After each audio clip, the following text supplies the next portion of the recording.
effectivement, l'université en question, c'est Peking University. En chinois, c'est Beijing Daxue.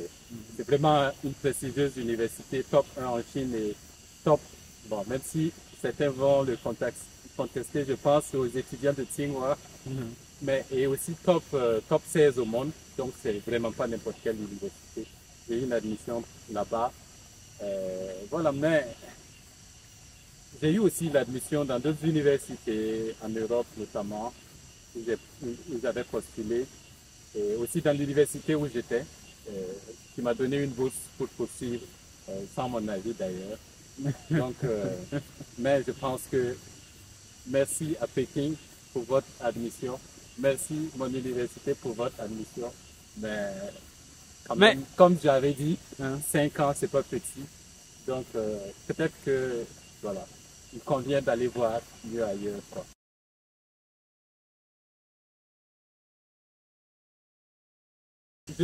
J'aimerais pas trop me prononcer sur cette question parce que, bon, des gens trouveront que peut-être c'est des manigances ou quoi, mais c'est juste que, voilà, quand tu es dans une université et que tes résultats sont bons et qu'on trouve en toi un certain potentiel, je ne parle pas de moi seulement, mais il y a d'autres étudiants aussi comme ça, on te donne souvent l'admission et la bourse même, sans, juste comme ça, voilà. Par exemple, dans mon cas, voilà, on m'a dit de postuler, j'ai postulé et au finish, j'avais pas de nouvelles. Je pensais même qu'on m'avait rejeté. Au finish, quand la liste des dossiers est sortie, j'ai vu mon nom. Donc, j'ai même pas payé. Mais j'espère que tu vas y passer cette page. conseillerez-vous quelqu'un de venir ici étudier, de venir en Chine faire ses études de licence ou de master ou PhD, je ne sais pas.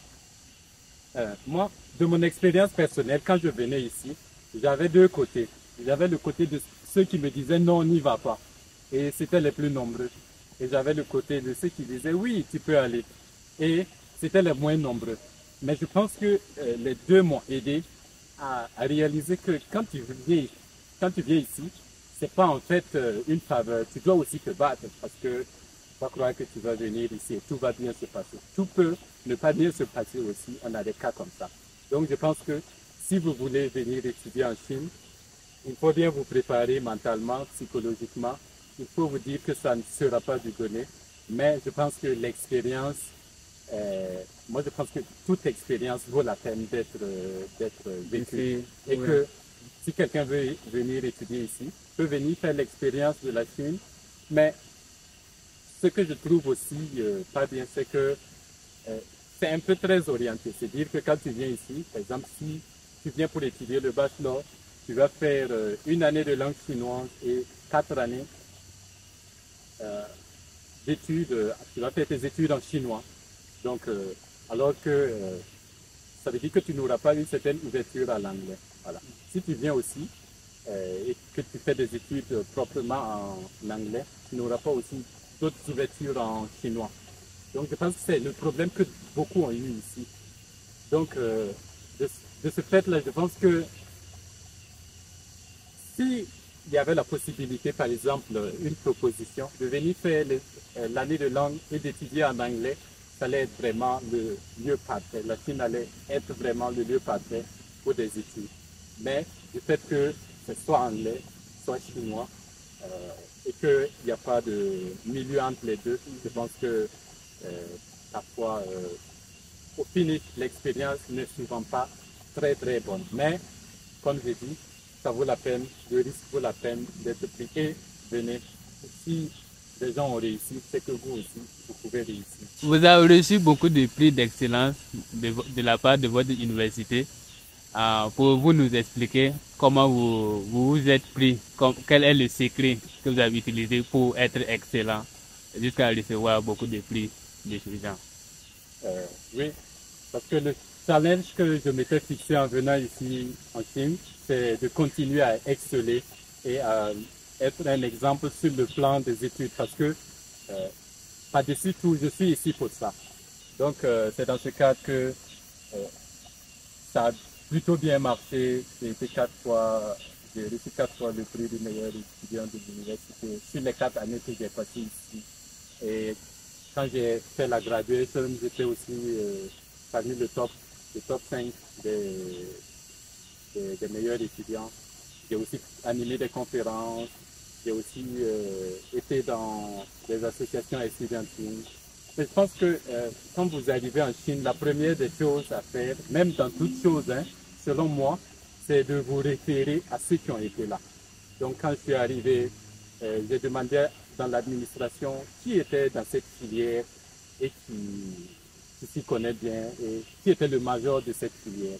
On m'a recommandé à la personne et j'ai approché la personne. Et quand vous faites ça, les gens sont contents de vous accueillir, de vous guider et ils vous diront non, ce cours-là ne le prends pas ce semestre, prends-le l'autre semestre.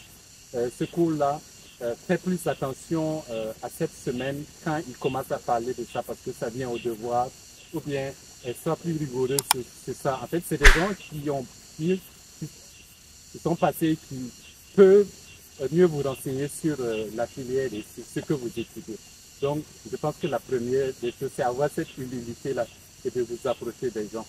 Et quand vous le faites, vous allez vous rendre compte que les choses sont beaucoup plus faciles que vous l'imaginez. Et aussi, je vous conseille de mettre le paquet dès le début. Voilà. Au début, vous faites tout, même ce qu'on ne vous demande pas. Moi, je vous conseille ça.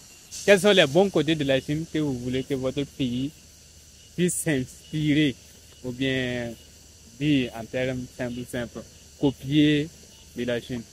Ça serait quel domaine et quel domaine? Moi, je pense qu'ici, en Chine, si il fallait s'inspirer de quelque chose, c'est le fait que chacun fasse son travail. Je pense qu'en Chine, ici, chacun fait son travail. Quand vous allez dans l'administration, ils vous accueillent, ils font tout pour répondre aux questions sur lesquelles vous venez. Voilà. Donc, je pense qu'ici, vraiment, chacun fait son travail. Là où il est, il fait tout pour satisfaire la clientèle. Je pense que ça, déjà, ça permet d'économiser le temps, d'économiser l'énergie et même d'économiser les moyens financiers que tu peux mettre soit pour corrompre ou bien pour revenir plus tard ou faire des choses comme ça. Moi, je pense que chacun doit faire son travail. Et aussi, je pense que les Chinois aussi sont quand même tolérants. Voilà, ils sont tolérants et ils ont encore ce côté respect de l'autre, respect de l'aîné. Voilà. Donc je pense que ça aussi, c'est nous qui avons tendance à oublier ça. Je pense que c'est important, même pour une nation qui se développe.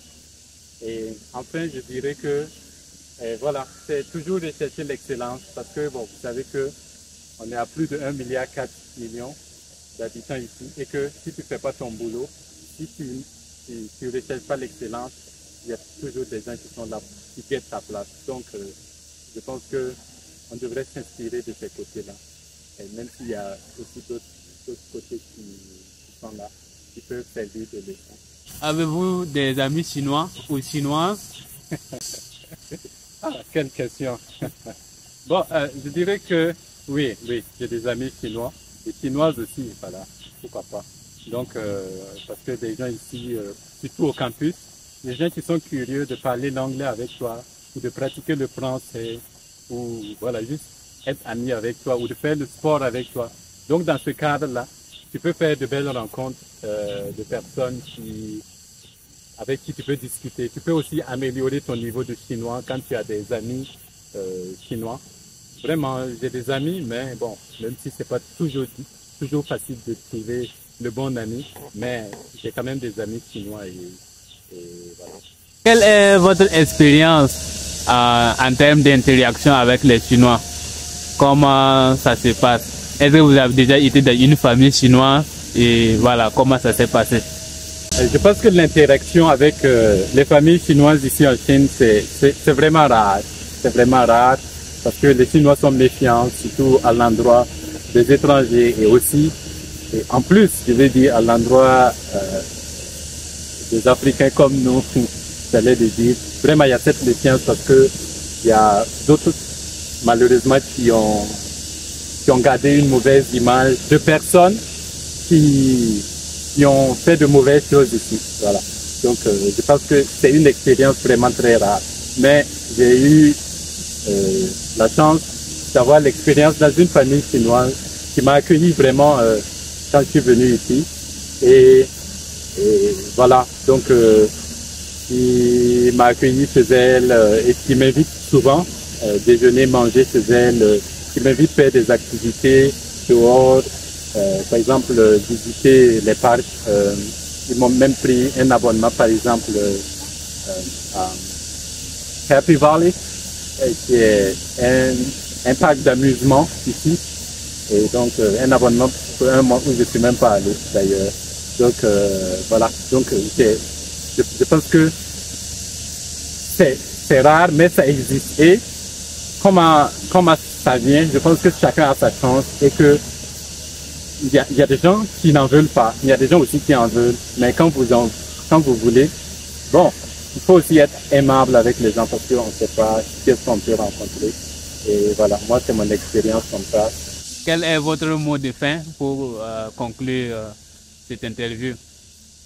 Mon mot de fin, c'est vous féliciter à vous, la chaîne, mon ami, mon parent, mon Sambiga qui m'a reçu. Et inviter tout le monde à liker la chaîne, liker votre chaîne et à vous suivre, à vous encourager. Et aussi, mon mot de fin, c'est voilà, c'est juste à l'endroit de tous ceux qui nous regardent. Et croyez en vous-même, croyez en vos rêves. Et vraiment, que ce que vous voulez se réalise par vous-même. Voilà, parce qu'il faut travailler à la réalisation de vos rêves. Et quand vous le faites par vous-même, ça finit par arriver. Et donc, voilà, je souhaite aussi bonne chance et bon vent à ceux qui viendront plus tard en Chine que je n'aurai pas l'opportunité de voir ou de croiser. Ou bien ceux qui pensent venir, je vous encourage à chercher d'autres informations pour faire les coupements pour voir et pour faire votre choix définitif. Donc, en définitive, je dis merci à vous qui m'avez suivi jusqu'au bout, jusque-là.